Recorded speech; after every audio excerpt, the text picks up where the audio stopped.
1 अक्टूबर की रात को ईरान ने इजरायल पर 7 महीने में दूसरी बार हमला कर दुनिया भर के देशों की नींद उड़ा दी। ईरान की आग उगलती बैलिस्टिक मिसाइलों को इजरायली एयर स्पेस में घुसपैठ करते देखा गया। ईरानी हमले से पूरे इजरायल में अलर्ट सायरन की गूंज और मिसाइलों की आवाज सुनाई दी गई, जहां इजरायल ने दावा किया कि उसके एयर डिफेंस ने ईरानी मिसाइलों को हवा में ही नष्ट कर दिया। वहीं ईरान के इजरायल में जबरदस्त नुकसान का दावा ठोकते हुए अपने हमले को सफल बताया। इस बीच वॉशिंगटन पोस्ट ने बताया कि ईरान की ओर से दागी गई मिसाइलों से कई इजरायली सैन्य और सुरक्षा सुविधाओं को गंभीर रूप से नुकसान पहुंचा है। रिपोर्ट के मुताबिक ईरानी हमले के जांचे गए फुटेज से पता चला है कि करीब 2 दर्जन मिसाइलों ने कम से कम 3 प्रतिष्ठानों पर असर डाला था।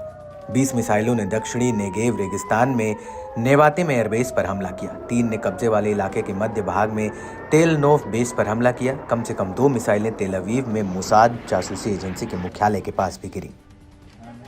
रिपोर्ट में दावा किया गया कि ईरानी हमले के बाद वीडियो की पड़ताल से पता लगता है कि ये इंटरसेप्टेड मिसाइलों का मलबा नहीं है, बल्कि इजरायली ठिकानों पर सीधा हमला करने आई ईरानी मिसाइलों का असर है। ऐसे में अमेरिकी न्यूज एजेंसी के सनसनीखेज खुलासे से इजरायली दावों पर सवाल उठने शुरू हो गए हैं। जहां इजरायल अब तक ईरानी मिसाइलों के हमले को बेअसर बताता आया, वहीं अमेरिकी अखबार ने इजरायली सैन्य ठिकानों को हुए नुकसान का खुलासा कर सबको चौंका दिया। वहीं इजरायल को बैकफुट पर ढकेल दिया। खास बात है कि इजरायल ही नहीं, अमेरिका ने भी ईरानी हमले पर प्रतिक्रिया देते हुए कहा था कि इजरायल में कम से कम नुकसान पहुंचा है। साथ ही इजरायली सेना ने दावा किया था कि उसके सभी सैन्य ठिकाने पूरी तरह से चालू हैं। बता दें कि यह अमेरिकी रिपोर्ट ईरान की ओर से ऑपरेशन ट्रू प्रॉमिस पार्ट 2 के तहत इजरायली ठिकानों पर सैकड़ों मिसाइलों के दागे जाने के बाद आई है। ईरान ने यह हमला हमास प्रमुख इस्माइल हानिये, हिजबुल्लाह नेता हसन नसरल्लाह के मारे जाने के जवाब में किया है।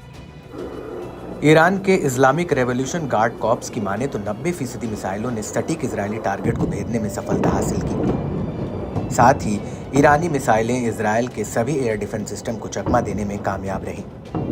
ईरानी सशस्त्र बलों के चीफ ऑफ जनरल स्टाफ ने भी बड़ा दावा किया। उन्होंने IRGC की क्षमताओं को ट्रू प्रॉमिस के दौरान प्रदर्शित की गई क्षमताओं में से कई गुना अधिक बताया। मेजर जनरल मोहम्मद बाकेरी ने कहा कि हमले में इजरायल का हेत्ज़ेरिम बेस भी शिकार बना, जिसका इस्तेमाल हिजबुल्लाह चीफ हसन नसरल्लाह की हत्या के लिए किया गया था। साथ ही रणनीतिक रडार, टैंकों और कार्मिक वाहकों को रखने वालों केंद्रों को भी निशाना बनाया गया। साथ ही गाजा में फिलिस्तीनियों के खिलाफ नरसंहार में भाग लेने वाले बलों को कंट्रोल करने वाले केंद्र को भी चपेट में लिया गया। ईरान फिर से जवाब देने के लिए पूरी तरह से तैयार है।